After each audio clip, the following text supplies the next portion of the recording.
You're listening to Good Fit, Poor Fit, a podcast that explores the interaction between people, design, and activity.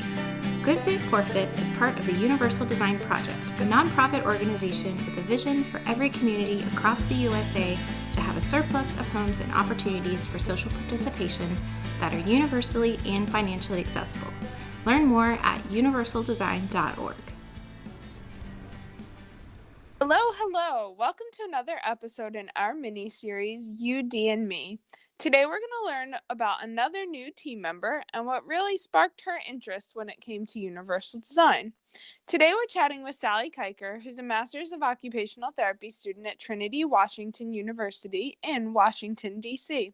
Sally will be working with us until the end of July, so get ready to hear a little bit more from her in the coming months. Thank you so much for having me.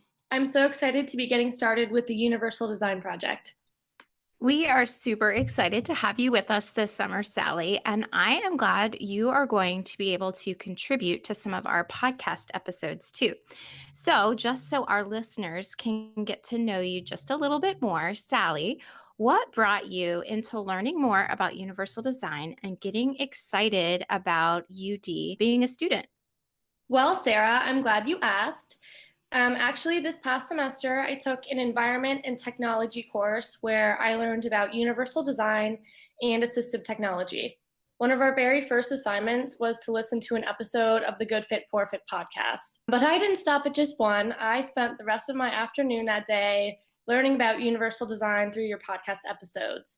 So next thing I know, I'm drafting an email to you and Scott asking if you would take me under your wing, and here I am. I'm excited to have this opportunity because I see firsthand how advocating for universal design through this platform is a great way to educate the public and get people really excited about universal design. So, long story short, this podcast is actually what made me so excited about universal design. I was immediately drawn to the creative aspects of this area of OT practice because I have always loved crafting, painting, drawing, really any form of artistic expression. I think universal design plays on these strengths of mine. And I also love how universal design is so inclusive, considers the greater good, and is really accessible to all. Hey, Sally, I love that story, and I'm so glad that we here at Good Fit, Poor Fit could inspire such excitement about universal design. That is exactly our goal. So that's really encouraging. Thank you so much. We appreciate that. So moving on, what is your favorite non-home related universal design feature? My favorite non-home related feature is a new product line from Nike called Fly Ease. Fly Ease shoes are guided by the principles of universal design and were created to be accessible to all athletes. Along with being functional for people with various abilities, these shoes are colorful, they're fun, and they're appealing to children and adults alike. The shoes are pretty hip and trendy, if you ask me, which helps to normalize accessible fashion. The Fly Ease design includes 3 different innovations, including step-in shoes. These shoes are completely hands-free. They also have zip-up shoes and a pull-tight design, which features 2 large loops on the tongue and the heel of the shoe for an easy slip-in mechanism. These designs are really great options for individuals who, for whatever reason, find it difficult to tie and untie laces or otherwise manipulate a standard sneaker. This may include people with fine motor deficits, arthritis, tremors, or amputations. These designs are also great for anyone looking to get in and out of the door faster and more efficiently. I personally would love to have a pair to keep by my front door for walking my dog, taking out the trash, and getting the mail.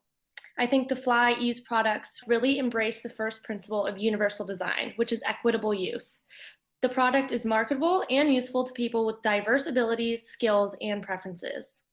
However, when I was looking for a pair of my very own, I did notice that the accessible Fly Ease designs were very low in stock or sold out completely.